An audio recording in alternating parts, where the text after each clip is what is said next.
एक नौजवान लड़की मोटरसाइकिल पर बैठकर कहीं जा रही थी। उसने देखा कि सड़क के बिल्कुल दरमियान में एक मासूम सी बच्ची है जो मिट्टी के साथ खेल रही है।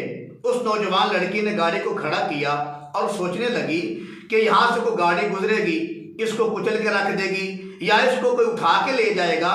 और सोचने लगी कि इसके माँ बाप कितने बेपरवाह हैं, कितने लापरवाह हैं कि उनको पता ही नहीं है कि दोपहर का वक्त है, हमारी बच्ची कहाँ खेल रही है।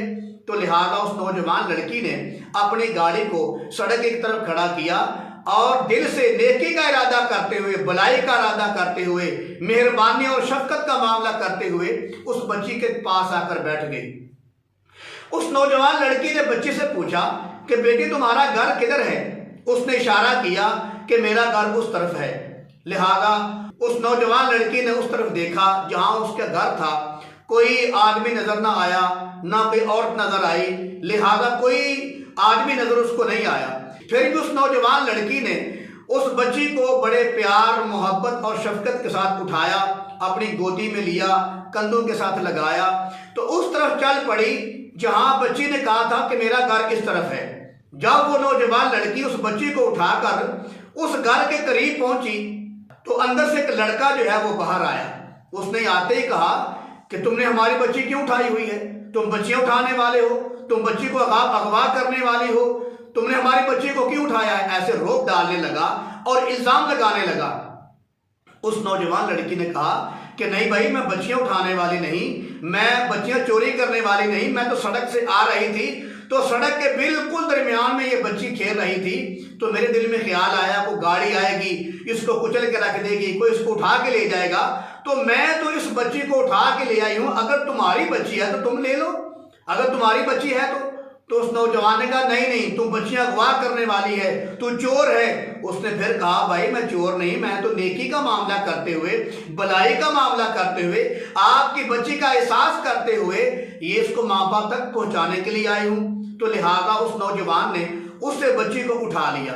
जब बच्ची को उठाया तो साथ ही नौजवान ने उस नौजवान लड़की का हाथ भी पकड़ लिया। उस लड़की ने कहा भाई बच्ची तो मैंने आपको दे दी है, आपने मेरा हाथ क्यों पकड़ लिया है। उस नौजवान लड़के ने उसका हाथ नहीं छोड़ा। अभी बातें कर रहे थे तो इसी स्नाह में अंदर से 3-4 लड़के नौजवान और आए और उस नौजवान लड़की को उठाकर अंदर ले गए और अंदर जाकर अल्लाह माफ फरमाए इज्तिमाई ज्यादती का निशाना बनाया।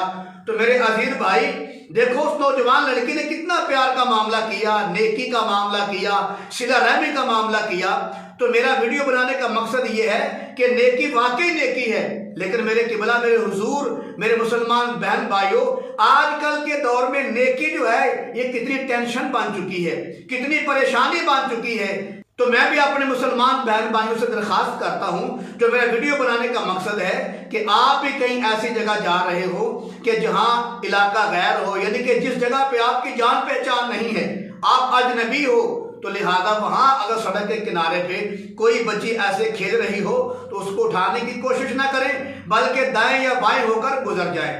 क्योंकि ये जालिम लोग जो खुद बच्चियां बैठाते हैं और ऐसे ही इल्जाम लगाने के लिए, लूटने के लिए, लोगों के साथ ज्यादती करने के लिए खुद बच्ची बैठाते हैं, और जब कोई आदमी सिला रहमी करते हुए, नेकी का मामला करते हुए, भलाई का मामला करते हुए उस बच्ची को उठाकर लेकर जाता है तो आगे से गुंडे बदमाश जो है उस नौजवान लड़की को पकड़कर या नौजवान लड़के को पकड़कर अंदर ले जाते हैं। अगर नौजवान लड़का हो उससे पैसे छीनते हैं, उससे मोबाइल छीनते हैं और मार के उसको बाहर निकाल देते हैं, और अगर कोई लड़की हो तो अल्लाह माफ फरमाए उसको ज्यादती का निशाना बनाते हैं। तो लिहाजा मेरे मुसलमान बहन भाइयों, अगर आपके साथ भी कभी ऐसा मामला हो तो आप एहतियात कीजिए। मेरी दिली दुआ है अल्लाह पाक आपको सदा सलामत रखे, अल्लाह आपको दुश्मन के शर से महफूज रखे, अल्लाह आपको हासिदिन के असर से महफूज रखे।